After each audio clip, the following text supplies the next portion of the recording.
Pag mahal ka, may ebidensya yan. When a person truly loves and care about you, hindi mo na siya kailangan i-remind na, hey, kailangan ko ng oras mo. Hey, kailangan ko ng attention mo. Kailangan ko ng time mo. You have to take care of me. Hindi mo siya kailangan i-remind ng ganun. Because they are willingly make time for you. No matter what or gaano pa ka-tight yung mga issue na meron sa kanya.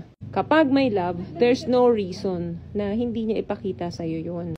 At hindi niya iparamdam sa'yo. When you're not taken serious ng isang tao, it means you're not the first on their list. Hindi ikaw yung nangunguna sa priority niya. Pwedeng baka wala ka nga sa priority niya or pinakahuli ka na. Kasi pag may halaga ka talaga sa isang tao, may evidence yan. Nobody is too busy. It's a matter of how important you mean to them. Kaya wag kang magpapaloko kapag yung tao walang pakialam sa'yo. Hindi nagkikare sa'yo. Wala kang value sa taong yan. Stop hurting yourself. Thank you.